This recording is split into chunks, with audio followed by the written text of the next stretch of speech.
পাকা কংক্রিটের বাঁধ, ফলে কপালে দুশ্চিন্তার রেখা ভাগীরথী তীরবর্তী এলাকার মানুষদের। কারো বসত বাড়ি, চাষের জমি অনেক আগেই চলে গিয়েছে নদী গর্ভে, কারো বা বসত বাড়ির অর্ধেক গ্রাস করেছে নদী, বাকিটুকু কেবল সময়ের অপেক্ষা। এক ভয়াবহ অবস্থার শিকার পূর্ব বর্ধমান জেলার এই এলাকার মানুষেরা। কার্যত দুর্যোগের প্রহর গুনছে পূর্ব বর্ধমান জেলার অগ্রদ্বীপ গ্রামের ঘোষপাড়ার বাসিন্দারা। কারণটা স্পষ্ট, এই এলাকাটি অবস্থিত ভাগীরথীর একদম পাশেই, যার ফলে বর্ষাকাল এলেই, বৃষ্টি হলে, নদীর জল বাড়লেই রাতের ঘুম উড়ে যায় এখানকার মানুষগুলোর। এবারও বর্ষা আসার আগে তাই আতঙ্কে রয়েছেন এলাকাবাসীরা। নদীর ধারে নেই কোনো কংক্রিটের বাঁধ, উপরন্তু একদিকে নদী ভাঙন, অন্যদিকে বাড়িঘর ভেঙে যাওয়ার আশঙ্কা। এই প্রসঙ্গে অগ্রদ্বীপ ঘোষপাড়ার বাসিন্দা পিঙ্কি ঘোষ বলেন, ভাঙনে আপনাদের কি কি অসুবিধা হয়? গঙ্গা ভাঙে, জল বাড়ে, তখন অসুবিধা হয়, ভয় লাগে, থাকতে পারি না, ঘর বাড়ি থাকতে পারি না, ঝড় আসে, ছেলে পিলি নিয়ে ভয়ঙ্কর হয়। পাথর দিয়ে বাঁধাইলে ভালো হয়, আর এমনি বস্তা দিয়ে বাঁধাইলে তো প্রতি বছর বছর জল হবে, ধুয়ে নেমে চলে যাবে, তখন তো সে যে পরিস্থিতি, সেই পরিস্থিতি আমাদের থাকতে হবে। আর ঘরটা বাড়িটা দিল্লি থাকতে পেলে, ছেলে পিলি নিয়ে ঝড়ে, তবে তো থাকা আমাদের ভালো হবে পরিবেশটা। প্রত্যেক বছরই কি? হ্যাঁ, প্রতি বছরই এইভাবে হয়। গঙ্গার ধারে তো একদম ওপরে বাড়ি আমাদের, তাহলে প্রতি বছরই ঝড় আসে, প্রতি বছরই এইভাবে হবে। বহু বাড়ি কি ভেঙে গিয়েছে এরকম? হ্যাঁ, অনেকটি ভেঙে গিয়েছে। এই মহিলা আরও জানিয়েছেন, এই ধরনের পরিস্থিতি হলে নিজের বাড়ি ছেড়ে তাদের অন্যের বাড়িতে আশ্রয় নিতে হয়, রাতের ঘুম উড়ে যায় তাদের।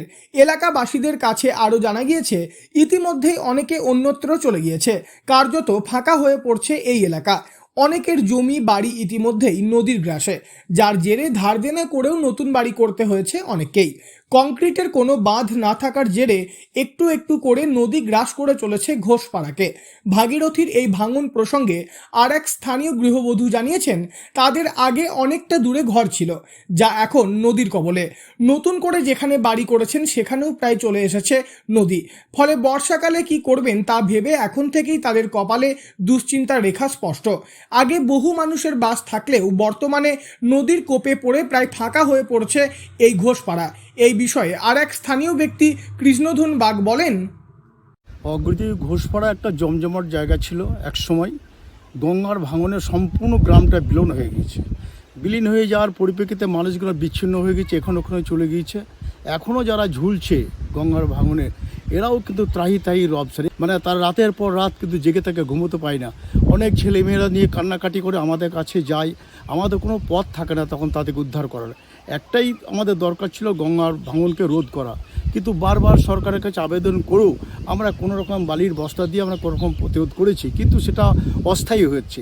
আমরা চাইছি কংক্রিটভাবে একটা কাজ হোক, সেটা সম্ভবপর হচ্ছে না। যদি সেটাকে আমরা কেন্দ্রীয় সরকার আমাদের একটু যদি হাত বাড়িয়ে দেন, তাহলে মনে হয় যেন আমরা এই মানুষগুলোকে বাঁচাতে পারবো।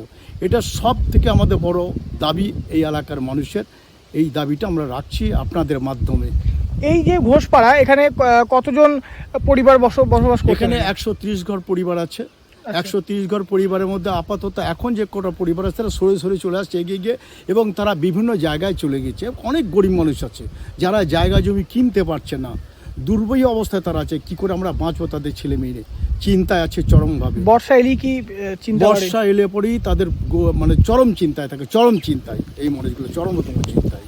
সেই কিভাবে এখন ভাবছি আমরা এই মানুষগুলো কোথায় তাদের শিফটিং করব, কোথায় জায়গা, সেই জায়গা নিয়ে চিন্তা ভাবনায় আছি আমরা। এমনিতেই ক্রমাগত বেড়ে চলেছে নদীর ভাঙন, বর্ষা এলে বাড়তে থাকে জলস্তর, আবারও বর্ষায় ক্ষতি হবে সেই আশঙ্কায় রয়েছেন বহু মানুষ। বর্তমানে সকলেরই দাবি একটা পাকা কংক্রিটের বাঁধ হলে কিছুটা রেহাই পাবেন বলেই মনে করছেন স্থানীয়রা। তবে সব মিলিয়ে বর্ষা আসার আগে এখন চরম আতঙ্কের শিকার অগ্রদ্বীপ ঘোষপাড়ার বাসিন্দারা। পূর্ব বর্ধমান থেকে বনোয়ারিলাল চৌধুরী, লোকাল 18 বাংলা।